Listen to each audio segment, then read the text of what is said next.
सनातन वैदिक विश्व हिंदू धर्म सत्य प्रात्यक्षिक पुनर्जीवन। मी काशी विश्वेश्वर सरस्वती महाराज कलकी दत्तात्रय मंदिर शिरूर गोंडदी पाचवाडी येथून दिनांक 8/8/1960 पासून प्रचार करीत आहे। आपण विश्वक्रांती नवे ज्ञान आपण ऐका, सर्वात सांगत जा। दररोज संध्याकाळी 8 ते 8:15 पर्यंत किंवा जास्त वेळ असते। अवश्य लाभ घेणे। ओम वक्रतुंड महाकाय सूर्यकोटी समप्रभ निर्विघ्नं कुरु मे देव सर्वकार्येषु सर्वदा। जगामध्ये प्रत्येक जण म्हणतो हिंदू धर्मामध्ये 33 कोटी देव, 33 कोटी देव। तर प्रत्यक्ष वस्तू ती एकम सत श्रीवच्छिवक्षा भगवंत।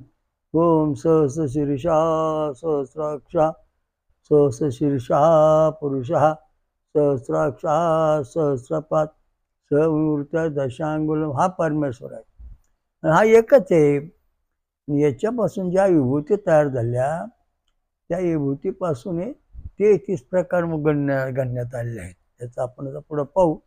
तर आजचं प्रवचन आपलं 97 विषय आहे जगी एक सत्य वेद मंत्र रक्तगट। सगळ्या जगाला आता जगामध्ये अनेक महाराज, अनेक साधू संत, अनेक ऋषीमुनी आणि प्रत्येकाने आपापली मतं तयार केली आणि त्या मताप्रमाणे जो तो त्या संघटनेला चिकटून राहिला। कोणी म्हणतो मी विष्णू अवतार, कोणी म्हणतो मी शिव अवतार, कोणी म्हणतो मी अमुक अवतार।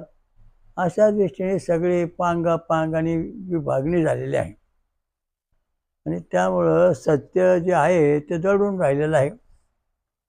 तेव्हा आता आपण या ठिकाणी जे सोमरस आहे ओमान सोमा, तर या देवस्थानाबद्दल काय महत्व आहे ते आता वाचून पाहू। ओम जाया इव पत्यौ आदिशेव महंसे प्र जाया गर्भकृणुर्मेते अंतावाणिसो प्रचरासो जीवसे अनिंद्या व्रजने सोम जाग्रही। ज्या पत्नी आपल्या पतीला संपूर्णपणे समाधान, शांती आणि संसार प्रपंच व्यवस्थित करते असते, त्याप्रमाणे परिपूर्ण सोमा तू यज्ञ करताना परिपूर्ण सुख, समाधान, शांती देत असतोस। हे पर्जन्यपुत्र सोमा, मी जे काही सांगतो आहे ते परिपूर्ण नीट ऐक। स्तुती प्रसन्न तू उत्तम रीतीने राहा। आमच्या जीवन व्यवहारात स्तुती योग्य हो व शुद्ध युद्ध संकटकाळी आम्हाला जागर ठेवू उत्साह द्याते। याच्यामध्ये असे हा छंद आहे ही सेवन जगती छंद आणि निश्वास स्वरामध्ये हे लिहिलेलं आहे। युद्धात जय मिळाला पाहिजे, संकट काळात जय मिळाला पाहिजे, तेव्हा सगळी दळ आपली बरोबर पाहिजेत। पायदळ, हत्तीदळ, वायुदळ, सेनादळ, नौकादळ असे जे सगळं सैन्य आहे ते आपल्या बाजून जेव्हा असेल तेव्हा आपल्या युद्धात जय मिळतो।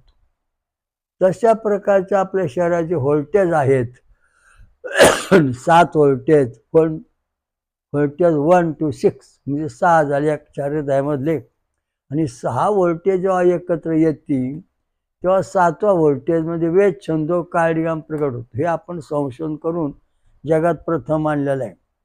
तर हा 7वा व्होल्टेज जेव्हा छंद येतो तेव्हा जगती छंद निर्माण होतो, निश्वास स्वर प्रकट होतो आणि जगती छंद आणि निश्वास स्वर यांचं नेमकं कार्य म्हणजे आपला जो मेंदू आहे, मेंदू म्हणजे 36,000 केंद्र आहेत। त्या केंद्रामध्ये संतुलन समतोल राखणे हे जगती छंद आणि निश्वास स्वराचं कार्य आहे। आता हे जर 6 बटनर पॉझिटिव्ह आली 6 mm 10 mm तर हा सोमरस जो आहे तो आपल्याला परिपूर्ण सहाय्य करीत आहे, आपल्याला जय मिळतो आहे। आपण युद्धात संकट काळामध्ये जय मिळू शकतो आणि बुद्धी, वैभव, ऐश्वर्य, संपत्ती सगळं मिळू शकतो। पण याच्यातली 6 बटणं जी आहेत ती जर समजा 10 mm आली किंवा 6 mm आली तर 60 याप्रमाणे ते आपल्या जीवनामध्ये जे काही म्हणजे आपली मेंदू 36,000 केंद्र आहेत त्यांच्यावर नियंत्रण करू शकतो. 36,000 गुणिले 60 त्याप्रमाणे ते गणित येणार. मग आपल्या हृदयाचा आणि मेंदूचा संबंध असतो.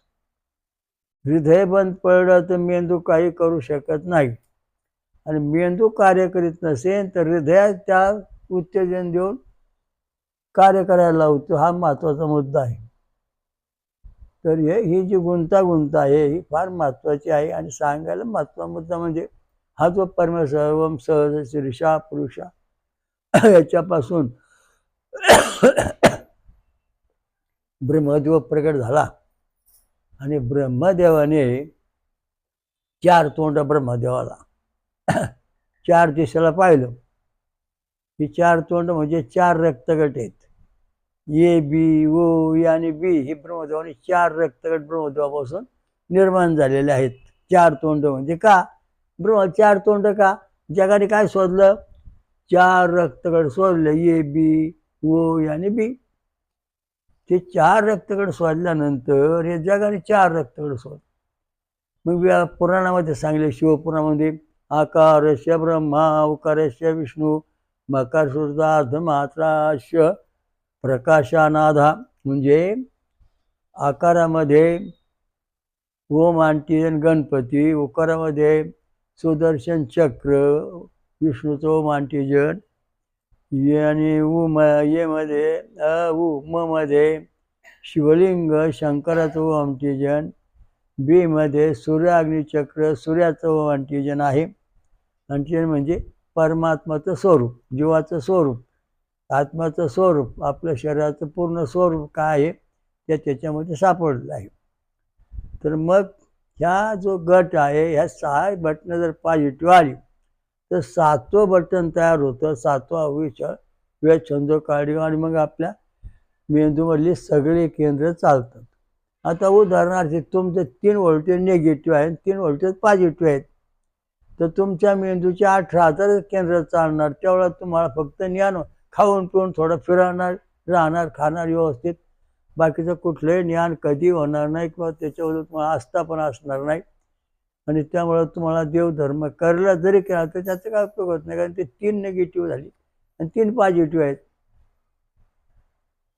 मग ही जी गुंतागुंत आहे ही आपलं वेद आणि वेद मंत्र आणि रक्तगड यातून भरून काढायची. ब्रह्मदेवाला 4 मुख आहेत म्हणून ब्रह्मदेवाच्या 4 मुखातून, एका मुखातून आकार, एका मुखातून उकार, एका मुखातून मकार, एका मुखातून अर्धमात्रा. म्हणजे आकार मात्रा ज्या ब्रह्मदेवाच्या मुखातून प्रगट झालं तिथं गणपतीचं ओम अंटीजन म्हणजे गणपती स्वरूप देव प्रगट झाला. नंतर दुसऱ्या मुखातून ओम शोधून चक्राचा अंटीजन झालं, म्हणजे त्या ठिकाणी विष्णू शक्ती प्रगट झाली. नंतर तिसऱ्या मुखामधून मकार प्रगट झाला, म्हणजे ते ये रक्तगट प्रगट झाला, ओम शिवलिंग प्रगट झालं. आणि चौथा जो आहे त्यात अर्धमात्रा प्रगट झाली ओंकाराची, आणि त्याच्यामधून बी रक्तगट प्रगट झाला. म्हणजे ब्रह्मदेवाला 4 तोंड असण्याचं कारण का, तर त्याच्या शरीरातून 4 आकार उकार मकार अर्धमात्रा, 4 मात्रा, 4 मात्रा 4 रक्तगट, एचा ए बी, ओचा ओ, ए मचा ए आणि बीचा अर्धमात्रेचा बी रक्तगट तयार झाला. त्या बी रक्तगटाची विभागणी कशी कार्य केलेली आहे ते सुद्धा मजेदार पाहण्यासारखे. आपल्याला जात हे सगळं सुख शांती मिळवायची, जीवनमुक्ती मिळवायची, ब्रह्मज्ञान मिळवायचे. तर जे 6 बटणं आहेत आपली हृदयामधली ती जेव्हा पॉझिटिव्ह येतील 6 MM ते 10 MM, तेव्हा आपल्या जीवनमुक्त अवस्था प्राप्त होईल, विधेय अवस्था प्राप्त होईल. नंतर सत्य काय, ब्रह्मसत्यम जगत मिथ्याचं ज्ञान होईल. कारण का, तर आपल्या हृदयाच्या संवेदना मेंदूला जाणार, मेंदूला हृदयाकडे येणार, आणि मग आपला निश्चित स्वरूप करणार एकम सत, परमेश्वर एकच ब्रह्म आहे, अनेक नाही. मग 33 कोटी देवांचा जो विषय आलेला आहे तो कसा आला, तो एक मजेदार कथा मी तुम्हाला सांगणार आहे. 33 कोटी देवांची विभागणी कशी आहे ते बघा. आता उकार आकार उकार मकार इथपर्यंत आलो. आता आपण 8 वसू, नंतर 2 अश्विनी कुमार, 11 रुद्र आणि 12 आदित्य मिळून 33 कोटी म्हणजे 33 प्रकारचे देवांची संख्या झाली. मग त्यांची विभागणी आपल्या रक्तगटात होते का? आपल्याकडे कोणती अवस्था आहे, कशी आहे? तर अश्विनी कुमार हे विष्णू स्वरूप आहेत, अष्टवसू हे गणेश स्वरूप आहेत, 11 रुद्र हे शिवस्वरूप आहेत आणि 12 आदित्य हे सूर्य स्वरूप आहेत. ते आता याची विभागणी कशी आहे ते आता आपण पाहणार आहोत. लक्षात महत्त्वाचा मुद्दा म्हणजे असा आहे की ए बी म्हणजे 8 वसू आहेत. तुमचा रक्तगट ए बी पॉझिटिव्ह आहे तर त्या ठिकाणी 2 वसू आहेत. तुमचा रक्तगट ए बी रक्तगट निगेटिव्ह आहे ते 2 वसू आहेत. तुमचा रक्तगट R H positive A B R H positive आहे ते 2 वसू आहेत आणि A B R H negative आहे ते 2 वसू आहेत. म्हणजे 8 वसू या ठिकाणी प्रगट झाले. म्हणजे 8चा आकडा रक्तगटात पुसपुस आलेला आहे. 2 फॅक्टर ए आणि बी फॅक्टर म्हणजे ए बी रक्तगट आणि या दृष्टीने हा रक्तगट तयार झालेला आहे. आणि या ठिकाणी 8 वसू म्हणजे 8 अष्टविनायक या ठिकाणी या गटावरती कारभार पाहतात. हे अत्यंत महत्त्वाचं सूत्र आणि शास्त्र सुद्धा जमलं. आता आपण ओ रक्तगटाबद्दल विचार करू की ओ रक्तगटामध्ये सुदर्शन व वांटिजन आहे. याच्यामध्ये 2 अश्विनी आणि ओ रक्तामध्ये फॅक्टर नाही म्हणून तो रक्तगटाचा स्वतःचा विभाजन होत नाही, तो तसा राहतो.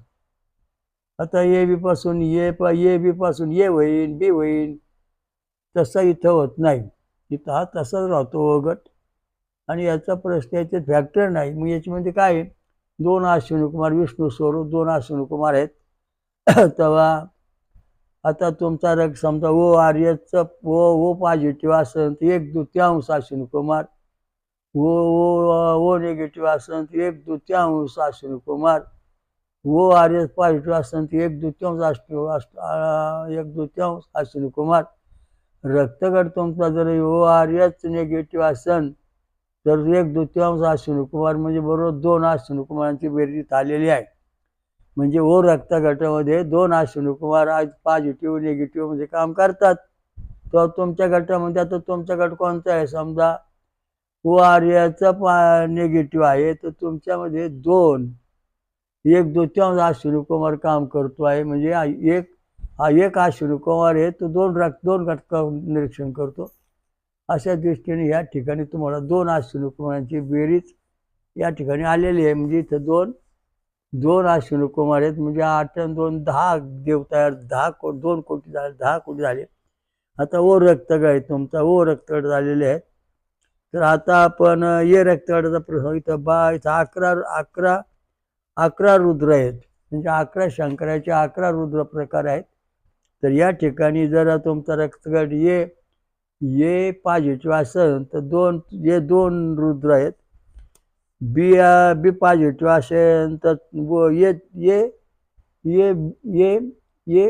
ए निगेटिव्ह असेल तर 3 रुद्र आले. ए आर एस पॉझिटिव्ह असेल तर 2 रुद्र आले 3 रुद्र आले आणि ए आर एस निगेटिव्ह असतील तर 3 रुद्र आले. म्हणजे असे मिळून तुमचा ए रक्तगट म्हणजे 11 रुद्र आले. हे बेरीज झाली म्हणजे आता 8 आणि 2 10 आणि 11 किती झाले? 21. आता याच्या पुढचं आपण 12 आदित्याचं गणित पाहणार आहोत. आता बी रक्तगटामध्ये 12 आदित्य आहेत. तेव्हा बी पॉझिटिव्ह मध्ये 3 आदित्य आहेत. नंतर बी निगेटिव्ह मध्ये 3 आदित्य आहेत. नंतर बी आर एस पॉझिटिव्ह मध्ये 3 आदित्य आहेत. बी आर एस निगेटिव्ह मध्ये 3 आदित्य 12 आदित्य आहेत.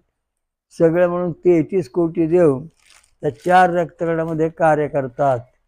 आता तुमच्या शरीरामध्ये तुमचा गट समजा ए आर एस निगेटिव्ह आहे तर 3 रुद्र तुमच्या शरीरात काम करतात. तर ते 3 रुद्र म्हणजे आपले हे जे आहेत रुद्र त्या 3 फॅक्टर काम करतात. 3 रुद्र काम करतात 2 फॅक्टर काम करतात. बी रक्तगट म्हणजे बी फॅक्टर ए बी म्हणजे ए अधिक बी फॅक्टर. ओ मध्ये फॅक्टर नाही ए मध्ये ए फॅक्टर आणि बी मध्ये बी फॅक्टर असे रक्तगटाचे प्रकार आहेत. आणि त्याचे जे 4 विभाग आहेत त्या भागामध्ये अशी विभागणी केलेली आहे. तर तुमचा रक्तगट समजा ARS पॉझिटिव्ह असेल तर 3 रुद्र तुमच्या रक्तगटामध्ये कार्य करतात. म्हणजे आपल्याकडे किती दैवी शक्ती आहे याचं गणित आता मी तुम्हाला सांगितलेलं आहे. ते समजून घेतलं म्हणजे तुम्हाला फायदा होईल आणि त्याच्यामुळे तुमची प्रगती होईल. आता जगामध्ये खूप महाराज झाले, प्रत्येकाची मतं वेगवेगळी. तू असा आहे, तू तसा आहे, तुझं असं चालतं, तुला लागला अमुक, तुझं जीवात्मा तुझा असं तसं. याचं कारण आहे की ज्या वेळेस तुम्हाला तुमचा रक्तगट कळण तुम्ही कुठून आला, अमुक गावाहून आलो, हे चुकीचं आहे. तुम्ही आला कुठून? मूळ जो परमात्मा आहे त्याच्यापासून ब्रह्मदेव निर्माण झाला. ब्रह्मदेवाचं एक मुख जे आहे त्या मुखातला आकार मात्र आहे. त्या आकार मात्रातून ए बी रक्तगट तयार झाला, तयार झाला, त्यातून ए बी रक्तगट तयार झाला. तो आम्ही ब्रह्मदेवाच्या एका मुखातून आलेलो आहोत. दुसरा रक्तगट ओ आहे, ओ रक्तगट आहे. तो दुसरा जे मुख आहे त्या मुखामध्ये विष्णू तत्व आहे आणि विष्णू तत्वामध्ये ओ रक्तगट तयार झाला उकारामधून. तर आपण ब्रह्मदेवाच्या दुसऱ्या मुखापासून पृथ्वीवर आलेलो आहोत. तिसरा गट जो आहे तो ए आहे. ब्रह्मदेवाचं तिसरं मुख जे आहे त्या तिसऱ्या मुखातून मकार मात्रा प्रगट झाली ओंकाराची. त्याच्यामधून म उच्चार झाला, ये रक्तगट तयार झाला. त्याचे आपण ये रक्तगटातून इथं आलेलो आहोत. तर चौथं मुख जे आहे त्याच्यामध्ये अर्धमात्रा प्रगट झाली आणि अर्धमात्रा प्रगट झाल्यानंतर त्या अर्धमात्र्यातून सूर्यनारायण म्हणजे बी रक्तगट प्रगट झाला. तेव्हा आपण बी रक्तगटाच्या स्वरूपात चौथा मुखापासून पृथ्वी आलेलो आहोत. मग यांचे DNA RN कसे आहेत हा इथं प्रश्न उपस्थित होतो. तर तुमचं जे DRN आहे ते ब्रह्म आकार मात्राप्रमाणे उकार मकार अर्धमात्राप्रमाणे आहे. तुमचं जे रंगगुणस्वर तुमचा DNA जे आहे त्या मात्राप्रमाणे तुमची अनुवंशता आलेली आहे. आपली अनुवंशा जेव्हा आपण तपासतो तेव्हा ती 85% फक्त तपासली जाते. 15% तपासली जात नाही किंवा ते सांगता येत नाही. म्हणून 8% जे 85% जी अनुवंशा आहे ती आपल्या शरीरातले जे घटक आहेत त्याच्यावर अवलंबून आहे आणि 15% जी अनुवंशता आहे ती ईश्वर प्रेरित आहे, ओंकार प्रेरित आहे, परमेश्वराच्या अधीन आहे. आदिनारायण जो परमात्मा आहे शिवच्छ भगवान त्याच्या मार्गे आलेले आहे. म्हणून आतापर्यंत आपण रक्तगटापर्यंत इथपर्यंत पोहोचलो. मग आता जो ब्रह्मदेवाचा आकार मात्र आहे बी रक्तगट ए बी रक्तगट आहे. मग याचा गायत्री छंद आणि षडजा स्वर या ध्वनीतून मानव म्हणजे देव प्रगट झाले. नंतर जो वो रक्तगट आहे अनुष्टुप सम गांधर स्वरा याच्यामधून विष्णू भगवान प्रगट झाले. नंतर तुमचा जो तिसरा मुख आहे तो जो मकार आहे ब्रह्ते छंद मानधनचा स्वर प्रगट झाला. याच्यामधून रुद्र प्रगट झाले. आणि चौथं जे मुख आहे त्या मुखातून पंक्ती छंद आणि पंचम स्वर हे प्रगट झाल्यानंतर त्या ठिकाणी सूर्यनारायण प्रगट झाला. अशा दृष्टीने आपल्या शरीरामध्ये ही दैवी शक्ती. आपण कुठून आलो तर ब्रह्मदेवाच्या पहिल्या मुखातून दुसऱ्या तिसऱ्या चौथ्या मुखातून आपण आलेलो आहोत.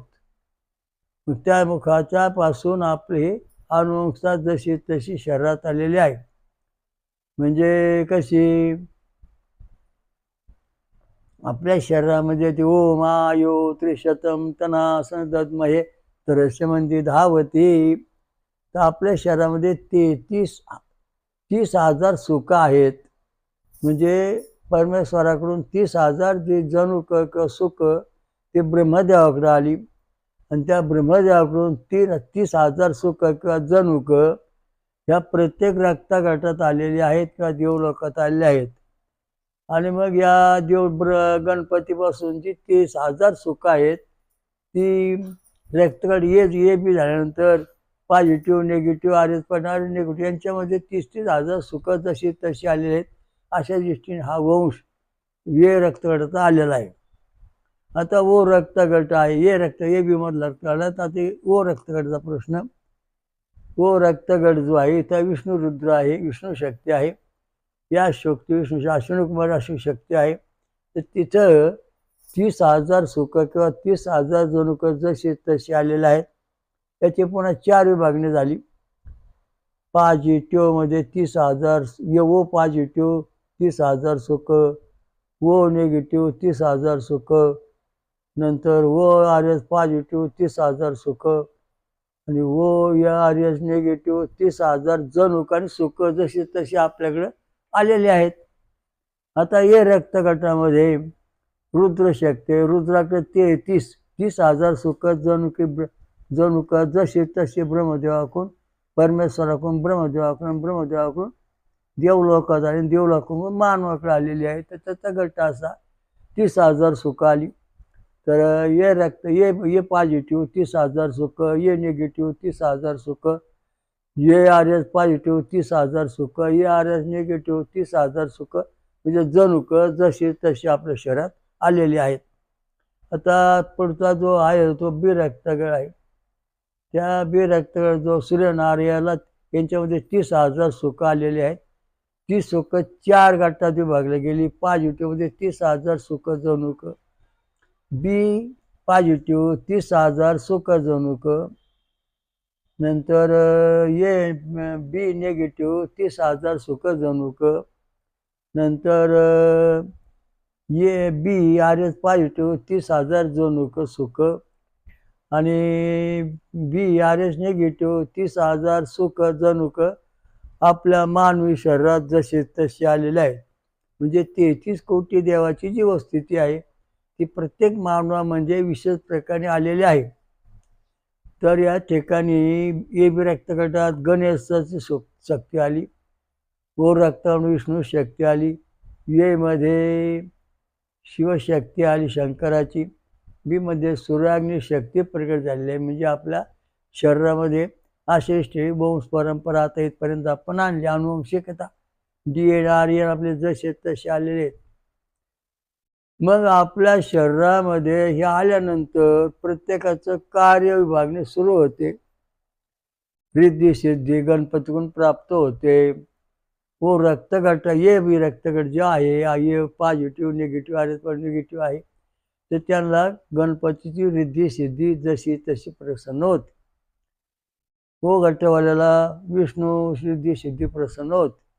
ये वाल्याला रुद्र म्हणजे शिवशंकराची रिद्धी सिद्धी प्रसन्न होते. नंतर बी वाल्याला सूर्याग्नी जी आहे त्याची रिद्धी सिद्धी प्रसन्न होते. म्हणजे प्रत्येकाला आपापली रिद्धी सिद्धी प्रसन्न होते. तर तो अत्यंत महत्त्वाचा मुद्दा आहे. आणि याप्रमाणे आपलं जीवन कार्य चालू असतं. तुम्ही आता देवधर्म नाही केला आणि केला तरी काय फायदा होतो का तुम्हाला बघा. ती आंब्याची कोय आहे, या आंब्याची कोय फिकट जाऊन दर्यात जाऊन पडली, तिला संस्कार नाही पाणी नाही, पण ते वलवात जाऊन पडल्यावर ती उगवली. उगवल्यानंतर तिला जसे तसे आंबे आले. हा सनातन धर्म जो आहे त्याला उपदेश करण्याची किंवा कोणाच्या पाया पडायची कोणाच्या मागं पडायची काहीच गरज नाही. आता समजा तुमचा रक्तगट ए बी आहे आणि तुमचा रक्तगट जो आहे तो नारळ आहे ए बीला. हा नारळ नारळ खाली पाण्यात पडला आणि तो पुढं वाढत मोठा त्याला पण नारळ आले जसे तसे. तसं तुमचा जो ए बी रक्तगट आहे त्या म्हणजे रिद्धी सिद्धी आहे त्या जशाच्या तशा तंतोतंत तुम्हाला तुमच्या जीवनामध्ये सुख शांती देणार आहे. आता वो रक्तगटाचा आंबा आहे तर आपण त्या आंब्याची कोय लावली की आंब्याची कोय लावल्यानंतर त्याला पुन्हा जसे तसे आंब्याने विशाल रूप येणार. म्हणजे आपण जेव्हा का भक्ती केली नाही जरी केली देवाची तरी आपल्या शरीरात जो मूळ गुणधर्म आहे परमेश्वराकडून आलेली अनुक्षता व गटामध्ये आंबे झाड मोठं झालं तसं प्रकारचे आपल्याला विष्णूची रिद्धी सिद्धी सगळ्या प्रसन्न होऊन आपलं कार्य चालणार. आता पुढचा ये रक्तगट आहे. आता ह्या रक्तगटाचा जे वृक्ष आहे तो आहे सफरचंद. आणि तो सफरचंदचं झाड लावलं, बी लावलं की तसंच पुन्हा सफरचंद येणार, त्याला दुसरं काही फळ येणार नाही. तशा प्रकारचे ये रक्तगट जो आहे त्या ये रक्तगटाला सफरचंदाचं फळ म्हणजे आलेलं आहे, त्यामुळे त्याला फायदा होणार. आता बी रक्तगट आहे, त्याला सूर्यफूल आहे. सूर्यफुलाचं बी लावलं की त्या सोयाबीनचा सूर्यफुलाच्या बियाणं त्यातून तेल निघणार, जसं तसं. म्हणजे बी रक्तगटाला सूर्यफूल आहे, सूर्यवृक्ष आहे, तर त्याप्रमाणे त्याला ती प्रक्रिया येणार, तसंच फळ प्राप्ती त्याला होणार आहे. तर या पद्धतीचं आपलं जे जीवन आहे प्रत्येकाचं. तुम्ही देवधर्म करता का? नाही करीत, मी नास्तिक आहे, तरी तुम्हाला दैवी शक्ती प्रसन्न आहे. तुम्ही असते काय आहे तरी तुम्हाला दैवी शक्ती प्रसन्न नाही. म्हणजे आपल्याला आपण भक्ती केल्यावर आपल्याला कळतंय की आपली दैवी शक्ती अशी अशी आपल्याला मिळाली.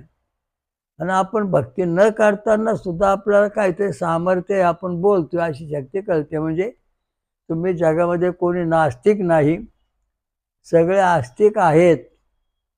आणि मग ह्या धर्मात पळ, त्या धर्मात पळ, ह्या माणसाला पळ्यात पळायचं काय गरज? कुठे जरी तुम्ही गेले ना, बाह्य रंगात तुम्ही किती जरी नटले तरी अंतरंग बदलत नाही. तुम्ही समजा उद्या ये बी रक्तगटवाला समजा शंकराची भक्ती करू लागला, तर शंकराचं जे वृक्ष आहे सफरचंद, बेल, ते गुणधर्म तुम्हाला कधीच मिळणार नाही. तुमच्या शरीरामध्ये जे गुणधर्म आहेत ते उगवतात. तर सांगायचा मुद्दा आहे की आपण नारळ पाण्यात पुरून ठेवला, नंतर आपण आंब्याची कोय पुरून ठेवली, नंतर आपण सफरचंदचं बी लावलं, नंतर आपण सूर्यफुलाचं बी लावलं आणि पाणी दिलं, एकच पाणी दिलं. सगळ्या ठिकाणी एकच पाणी दिलं, एकच, फरक काहीच नाही, सगळं सारखं पाणी. पण जो तो आपल्या पद्धतीने उगवला म्हणजे सोमरस तयार झाला. त्या सोमरसात चमत्कार असा की जे रक्तगट आहेत याच्यामध्ये कुठल्या प्रकारचा दोष निर्माण होऊन द्यायचा नाही, हे त्याचं महत्व. रज्जू, पेशी, शिरा, इंद्रिये सगळी जशी तशी प्रकट करायची. ओमायो त्रिशतम तना सहसाच दद्महे तरस्य म्हणजे धावती, याचा अवसार ऋषी. होमान सोमदेवता गायत्री आणि षडजा स्वराच्या ऋच्यामध्ये आहे. हा सोमरस जो आहे तो 2 धारेने प्रकट होतो. उभ्या 2 धारा, आड्या 2 धारा. म्हणजे याच्यापासून सुख 30,000 सुख प्रकट झाली. त्याचप्रमाणे याची जी विभागणी ऋषी आणि देवता पहिली रेषा, आणि खालचे छंद आणि स्वर ही दुसरी रेषा, अ उ म ही त्याच्याला बॉड, म्हणजे बॉडी शरीर तयार होणार.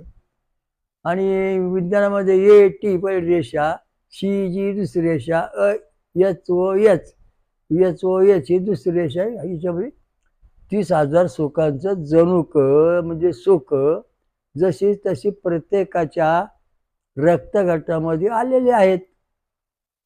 आणि त्याप्रमाणे आपलं जीवन चाललेलं आहे. तेव्हा परमेश्वराकडून जी वंशावळ आली रक्तगटाची तुम्हाला तर मी सांगितली. मूळ परमेश्वर श्रीवत्सवक्षा पुरुषा, श्रीवत्सवक्षा सहस्रशीर्षा पुरुषा, सहस्राक्षा सहस्रपात सवृत्ताय दशांगुलम. याच्यापासून ब्रह्मदेव 4 मुख, 4 मुखामधून आकार उकार मकार.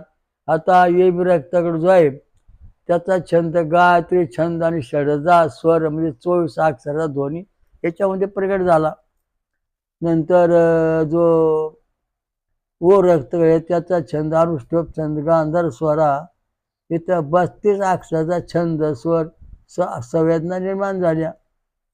नंतर ये रक्तगट आहे, तर ये रक्तगटामध्ये ब्रती छंद मांदंत स्वर आणि 36 अक्षरात संवेदना निर्माण झाल्या. आणि बी रक्तगट आहे, याच्यामध्ये पंक्ती छंद पंचम स्वर म्हणजे 40 अक्षर संवेदना निर्माण झाल्या. अशा दृष्टीने आपली रक्तगटाची विभागणी झालेली आहे. आता आपलं रक्तगट ए बी आहे, त्याच्या गाती छंदाचे अक्षर 24 आहेत. आणि आपण समजा शंकराचा रक्तगट ओ ए आहे आणि त्याची अक्षरं 36 आहेत. आणि आपण त्या दोन्ही 36 अक्षराचा आपण अभ्यास करतोय, ते मंत्र म्हणतोय. परंतु याच्यातली जी 24 अक्षर आहेत, ए बी आपला गट असल्यामुळे ती 24 अक्षराची फक्त लहरी आपल्याला मिळणार. म्हणजे आपल्याला त्या गट आपल्यात मिळत नाही, आपला गट त्याच्यात मिळत नाही. त्यामुळं अक्षरांची विभागणी किंवा काही ताटातूट होत नाही. त्यामुळं हा जो परमेश्वराचा मार्ग आहे गटाप्रमाणे, तो जसाची तसा कायम आहे. भगवान रामप्रभूने हनुमंतरायाला सांगितलं रामगीतेमध्ये, ओंकार आकार उकार मकार अर्धमात्रा नाद बिंदू कला कलायता शांती शांती उन्मनी म्हणून उन्मनी पूर्वी पंचशती मध्यमानी वैखरी अशा 16 मात्रा सांगितल्या. त्या 16 मात्रामध्ये पुन्हा म्हणजे स्थूल सूक्ष्म कारण महाकारण हे 4 अवस्था निर्माण झाल्या. स्थूल म्हणजे पॉझिटिव्ह, सूक्ष्म म्हणजे निगेटिव्ह, आर्यस पॉझिटिव्ह म्हणजे कारण देह आणि आर्यस निगेटिव्ह म्हणजे महाकारण देह, असे 4 देहाची अवस्था या ओंकारामधून आपल्या शरीरामध्ये अनुष्क जसे तसे आले. पुन्हा याचे 2 भाग, पुरुष आणि प्रकृती, म्हणजे 16 16 चौक 64 मात्रा इथं झाल्या. आणि पुन्हा याच्या 2 म्हणजे 128 मात्रा झाल्या.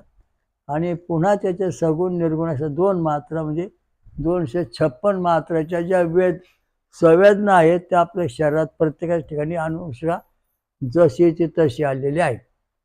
त्याच्यामध्ये काही फरक नाही. सत्ययुगामध्ये हीच अवस्था, त्रेतायुगात हीच अवस्था, द्वापार युगात हीच अवस्था, कलियुगामध्ये हीच अवस्था. सांगा आता तुम्ही काय फरक झाला तुमच्यात? 30,000 सुख तुमची कुठं होते? सत्ययुगामध्ये. मग पुन्हा 30,000 सुख त्रेतायुगामध्ये आहेत, द्वापारात आहेत, कलीमध्ये आहेत. म्हणजे परमेश्वरापासून जी अनुष्ठा आपल्यापर्यंत आलेली आहे, वेद मंत्र रक्तगटापर्यंत त्याचा निर्णय होतोय. म्हणजे आपल्या शरीरामध्ये कुठल्या प्रकारचा कोणत्या अवस्थेत बदल झालेला नाही. म्हणून आलं कलियुग आलं सत्ययुग, त्याचे याचं काहीच कारण नाही. कारण तुमच्या शरीरात कलियुग कुठे आले? हे आकडे आहे बाहेर. मग रविवार सोमवार मंगळवार का तुमच्या शरीरात घुसला का? रविवार सोमवार मंगळवार बुधवार गुरुवार शुक्रवार शनिवार, पुन्हा रविवार सोमवार आला. कृत्रिता द्वापर आणि कली, पुन्हा कृत्रिता द्वापर आणि कली, हे सारखं चक्र चालू राहणार आहे अनंत कोटी वर्ष. मागं होतं, आता पुढं पण राहणार आहे. तेव्हा तुमची जी अवस्था आहे तेव्हा जसे हे वार तुमच्या शरीरात घुसत नाहीत, तशा प्रकारचे हे जे काय कृत्रिता द्वापार यांचे पाप किंवा क्षेत्रे तुमच्या शरीरात येत नाहीत आणि आली नाहीत, येणार पण नाहीत. मग ही भीती, खोटं लिखाण, समाजाला फसवणं आणि काहीतरी चमत्कार दाखवून द्यावा, निंदा कर समाजाला बनवणं, ही जे बोबाजी ढोंगबाजी चालू आहे ती ह्या संशोधनामुळे ती बंद पडत चाललेली आहे. कोट्यावधी लोक आपल्या तत्वज्ञानाचा जगात अभ्यास करतात, यूट्यूबवर आहे आणि बाकीच्या गटावर पण आहे. तर तुम्हाला जो आता हे तुमच्या शरीरात कुठली दैवी शक्ती आहे गटाप्रमाणे तपासणी करा. ये बी असेल तर गणेश शक्ती आहे, तुम्ही गणेश स्वरूप अवतार. ओ असेल तर विष्णू स्वरूप अवतार. ये असेल तर तुम्ही शिवस्वरूप अवतार. बी असेल तर तुम्ही सूर्यनारायण स्वरूप अवतार. म्हणजे प्रत्येक जीव हा जो माणूस जो आहे तो परमेश्वराचा अंश अवतार आहे. आणि मग तो माकडापासून झाला, मग ह्यो खाकडापासून झाला, मग तेव्हा अमुक वादा आला, असं नाही. तुम्ही तुमचा विचार करा. तुम्हाला सत्य हे शास्त्र आहे, हे लय महाराजांची बुळबुळ झाली. प्रत्येकाचं मत इकडं काय तिकडं काय हे असं म्हणतो. मी एका ठिकाणी गेलो, म्हणले महाराजांना नोकरी लागत नाही. त्याच्याकडे गेला तो म्हणला तुम्हाला शनी मंगळ आला. दुसरं गेला म्हणला तो म्हणला तुम्हाला छाचोकरणी केली. तिसऱ्या गेला तुम्हाला तुमची मुदत भरली. आणि एकच वारं सगळ्यांच्या अंगाचे सगळे भक्त एकाच देवाचे. सांगा आता कोणाचं मत कसं का बनवलं त्याने असं? त्याचं कारण असं आहे की तुमच्याजवळ अजूनपर्यंत धर्माचा पुरावा नव्हता, तो आपण शोधून काढा. आणि तो समाजापुढं मांडला 8/8/1960 सालापासून. आणि त्यामुळे येणारी जी प्रजा आहे आपल्याकडे, येणारा समाज तो 100% सुखी झाला. कोमात गेलेला माणूस, समजा कोमात गेलेला माणूस रक्त हो आहे, तर त्याप्रमाणे मंत्र म्हणल्यानंतर तो कोमातून जागला. आता समजा तुम्ही ये विरक्त वेळ तो वेगदंता विद्महे वक्रतुंडाय धीमहि तन्नो दंती प्रयत हा मंत्रही झाला. नंतर ओ घटे तर ओम नारायणा विद्महे वासुदेवाय धीमहि तन्नो विष्णू प्रयत. नंतर शिवगडे ओम तत्पुरुषा विद्महे महादेवाय धीमहि तन्नो रुद्रा प्रयुज्यात. तुमचा बी गटे जो सूर्यनारायण विद्महे वासुदेवाय धीमहि तन्नो सूर्य हा प्रयुज्यात. अशा दृष्टीने याची आहे आदिमाया शक्ती याच्यावर प्रवास करत आहे. मग आता पुरुषाचा गट आहे, मग स्त्रींचा कोणता गट आहे? स्त्रिया म्हणजे हाच गट आहे. त्यांचा जो आत्मा आहे ते आत्मा नाही, आत्मा आहे. प्रत्येकाच्या शरीरात जो आहे तो आत्मा आहे. आत्मी म्हणून कुठं म्हटलेलं आहे की त्याला नाही, म्हणजे ते स्त्री प्रत्येक स्त्री आणि पुरुष या दोघांच्या शरीरामध्ये परमात्मा आहे. परमात्मी नाही, परमात्मा आहे. म्हणून कोणाला भेदभाव करता येत नाही. स्त्री आणि पुरुष या दोघांच्या ठिकाणी एकच परमेश्वर आहे, भेद नाही. आणि याच्यामध्ये बाह्य रंगामध्ये हे गटपणून भेद पडले असले ते अंतरंग एकच आहे. आणि मग हे सगळी शक्ती आपल्याला ब्रह्मज्ञान झालं पाहिजे, आपलं आत्मज्ञान झालं पाहिजे, सत्य समजलं पाहिजे, याच्याकरता आपण तपश्चर्या करतो. मग तपश्चर्या वरण भात खाणारे, अमंगळ खाऊन राहणारे असे तप करतात. त्यांना भूतसिद्धी प्राप्त होते. अमंगळवाल्यांना भूतियान मार्गाची सिद्धी प्राप्त होते. त्यांना देव प्रसन्न होत नाही किंवा देव सिद्धी मिळत नाही. पितृयान मार्गाची भक्ती केल्यानंतर वरण भात आमटे खाऊन भक्ती केल्यानंतर तुम्हाला पितृयान मार्गाने पितर प्रसन्न होणार. मेलेली माणसं स्वप्नाणार, ते बद्दल बोलणार, ते काहीतरी ज्ञान सांगणार, त्यापर्यंत तुमचं कार्य चालणार. हा महाराज मिळाला, तो काय खातो होता? वरण भात आमटी. तो तुम्ही काय खाता? वरण भात आमटी. मग तुमच्या स्वप्नात किंवा समोर येऊन तुम्ही आला, कारण तुमचं त्याचं शरीर सारखं आहे. जरी त्याने शरीर सोडलं, वायुरूप झाला असला तरी तुमच्या घनरूपामध्ये तो प्रोत्साहन एकमेकांना सहकार्य करू शकतो. जर जेव्हा तुम्ही फळांचा रस पिऊन दूध पिऊन साधना करून देवयान मार्गात साधना करायचं असताना सोमरसाची, तर तुम्हाला तुमचा रक्तगट ये आहे त्या देव ये गणपती भेटणार, तुमचं गणेश स्वरूप होणार. नंतर सोमरस पिल्यानंतर ओ वाल्याचं विष्णू स्वरूप होणार. सोमरस पिता असल्यानंतर ये वाल्याचं शिव स्वरूप होणार. आणि जर सोमरस पिता असलं बी वाला सूर्य स्वरूप होणार. म्हणजे अशा दृष्टीने त्याचं मूळ स्वरूप आहे ते पुन्हा जाग होणार. जसं तसं सोमरस का प्यायचा, पाणी का प्यायचं हा प्रश्न इथं उपजतो. पाणी नाही प्यायला काय भेटणार? शरीर सुकून जाऊन मरून जाणार, ते वाढणार नाही.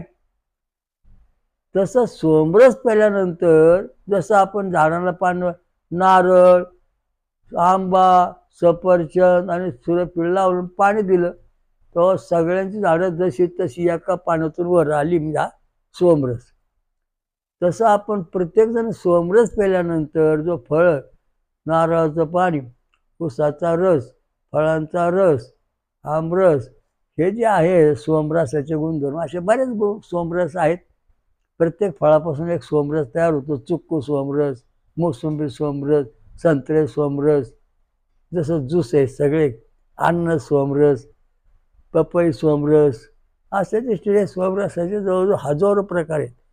तर त्या दृष्टीने फळांच्या लक्षात ठेवा, अन्नाचे नाहीत.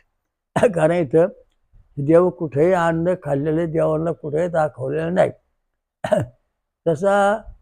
जसं माणूस एकमेकाशी मैत्री करून एकनिष्ठ राहतो, तशा प्रकारचा हा सोमरस पेल्यानंतर आपल्या शरीरातल्या दैवी शक्तीची पूर्ण वाढ होते. कशी काय? मटकी आणली, इथं वर ठेवली, एक पाण्यात भिजू घालून ठेवली. जी वर ठेवली तिला मोड आलीच नाही, जी पाण्यात भिजली तिला मोड फुटले. तशा प्रकारचं जे सोमरस पितात त्याला नवे तंतू तयार होतात. मग नवे ब्रह्मज्ञान कसं काय तयार होतो, कसं काय फरक होतो? आपण पिंपळा झाड पाहिलं असेल, 10 लाखातून एका पिंपळाला पारव्या फुटतात. किती? 10 लाख वृक्ष जर पिंपळाचे असतील तर एका वृक्षाला, एका पिंपळाला पारव्या फुटतात. त्याचं पिंपळाचं रूपांतर नर नारायणामध्ये होतं आणि त्याला निवाग्र औदुंबर अस्वस्थ असं म्हटलं जातं. म्हणजे त्याला पिंपळासारखी पानं, नंतर वडासारख्या पारंब्या आणि उंबरासारखी फळं अशी अशी अवस्था त्या वृक्षाची असते. तशा प्रकारचं सोमरस पेल्यानंतर मानवामध्ये नवीन तंतू तयार होतात. जसे पिंपळा पानं फुटतात तसे जे आपली 36,000 मेंदू केंद्र आहेत, प्रत्येक केंद्राला 1,000 शिरा म्हणजे तंतू आहेत आणि एका तंतूला अनंत बारीक तंतू आहेत. पण याच्यापेक्षा झालं भौतिक सुख. आता आपलं आध्यात्मिक सुख, दैवी सुख आणि आध्यात्मिक सुखाकडे वळायचं. तर आध्यात्मिक दैवी सुखाकडे वळायचं म्हणजे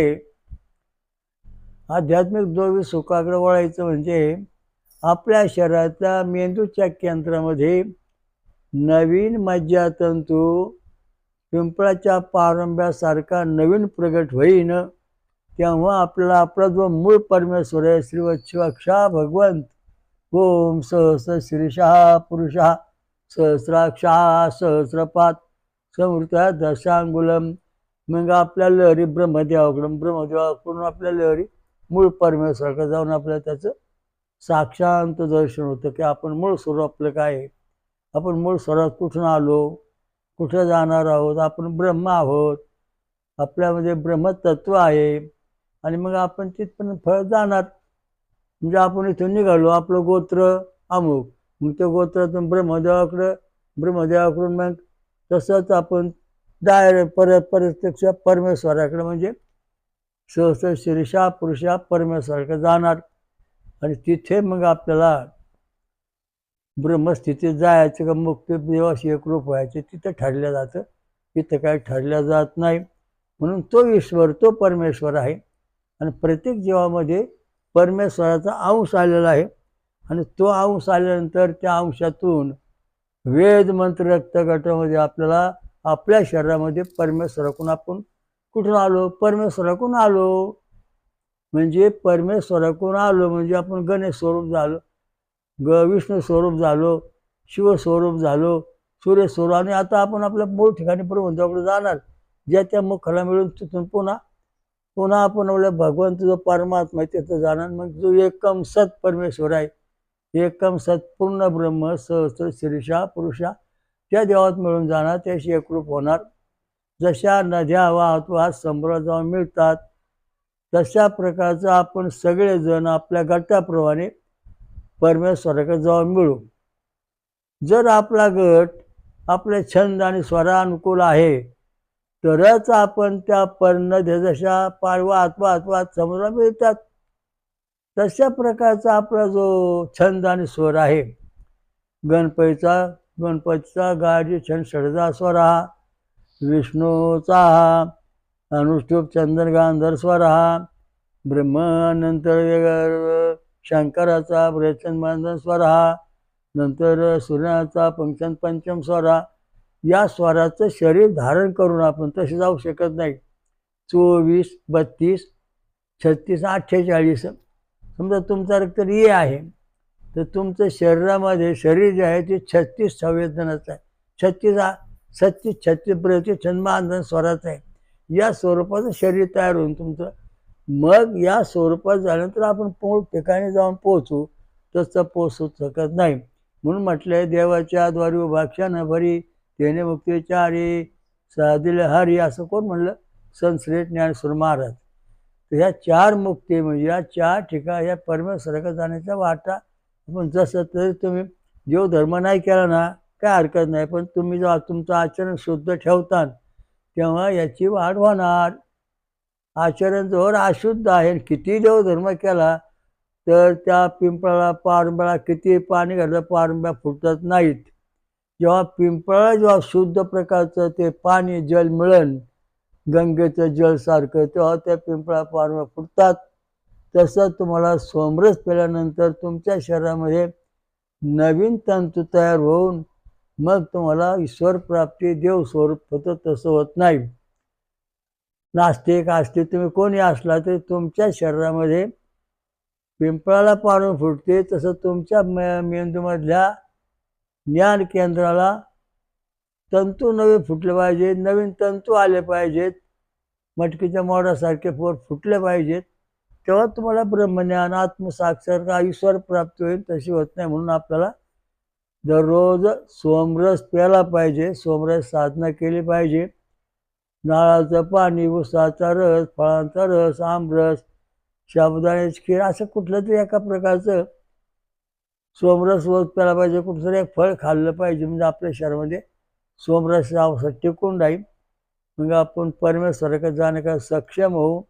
आणि ही जी काही बोवाबाजी मांडलेली सत्याचा धूम धडाका, बोवाबाजीला जबर ताडाका, हा बसल्याशिवाय राहणार नाही. कोणी कोणाला फसवणार नाही. एक वाक्यता आली, ये बी गणपती, वो विष्णू, ये शिव, बी सूर्य, ह्या शक्त्या 4 गाठामध्ये प्रत्येकामध्ये आहेत. त्याचं सूक्ष्मज्ञान मग सांगितलेलं आहे. अजून काय सूक्ष्मज्ञान पुढं काय सांगू.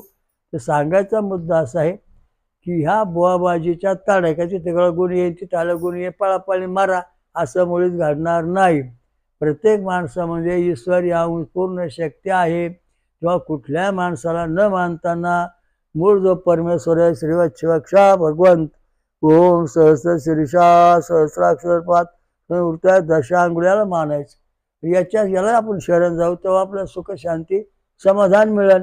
जशा नद्या समुद्रात जाऊन सुख शांती मिळवतात, तशा प्रकारचं आपण परमेश्वराकडे जाऊन परिपूर्ण सुख शांती मिळवतो. तोपर्यंत शांती मिळणार नाही. ओम श्रीरामलिंग महाराज की जय. हयग्रीव घोड नदी गंगा मैया की जय. सर्व जगाचा एकच परमेश्वर श्रीवत शिवक्षा भगवंत, ओम सहस्र शीर्षा पुरुषा सहस्राक्षा स्वयंभू विश्वराजा श्रीरामृतमंत्र कलकत्ता महाराज की जय. जगात आणि महाराष्ट्रात 5वं महाशक्तिपीठ स्वयंभू निर्माण करणारी महापंसागरेश्वरी महादुर्गा माता की जय. काल भैरव की जय. शरीश्वर महाराज की जय. कंठेश्वर महाराज की जय. हनुमान की जय. सर्व साधू संतन की जय. आत्री अनुसया माता की जय. सर्व समाजाचं, विश्वाचं, सर्व मानव जातीचं एकम सत्व एक परमेश्वर इथं कल्याण असो, पूर्ण ब्रह्मस्थितीत येऊ. हरिओम दत्त. ओम शांती शांती.